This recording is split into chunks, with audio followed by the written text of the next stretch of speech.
Hindi dapat islabin ang pagdinig sa Office of the Vice President Budget.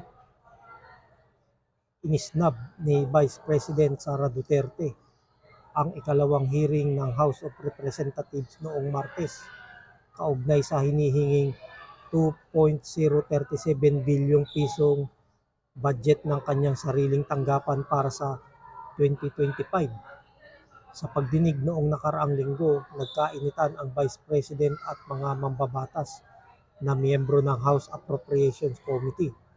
Kinukwestiyon ng mga mambabatas ang malaking budget na hinihingi na hindi sinagot ng Vice President at sa halip ay sinabing pinupolitika siya.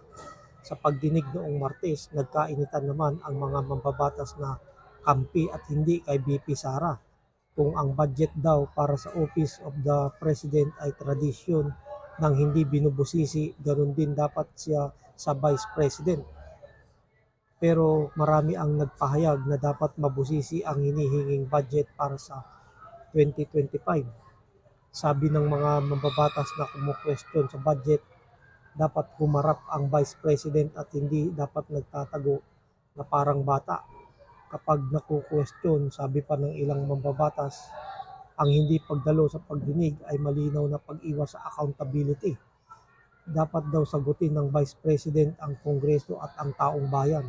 Isa pang mambabatas ang nagsabi na isang pang-iinsulto sa Kongreso ang pagdalo ng Vice President na bumubusisi sa budget ng tanggapan nito. Isang sulat naman ang pinadala ni Sara sa Kongreso kaugnay sa hindi niya pagdalo. Nakasaad sa sulat na naka-address kay House Speaker Martin Romualdez na ang lahat ng tungkol sa kanilang budget proposal para sa susunod na taon ay naipaliwanag na niya sa isinumite niyang dokumento sa Kongreso. Kasunod ay naglabas ng press release ang kanyang tanggapan sa nagsasabing 2 tao lamang ang humahawak ng budget.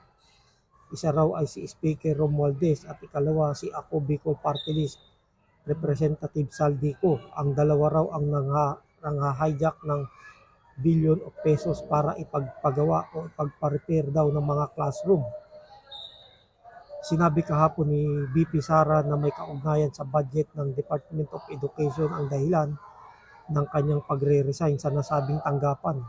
Kahapon sinabi rin ni Sara na maaari naman daw makatayo ang Office of the Vice President kahit na walang budget.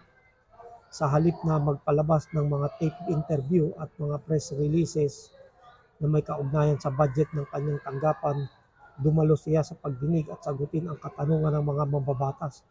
Hindi katakataka na magtanong ang mga mambabatas kaugnay sa budget sapagkat noong 2022 nagkaroon ng kontrobersya sa confidential fund ng OVP nang madiskubre na ginastos lamang sa loob ng 11 araw ang 125 milyong pesos na pondo. Sagutin ang mga tanong at huwag umiwas o magmatigas sapagkat lalong nag-uumigting ang bansag na Bratinela.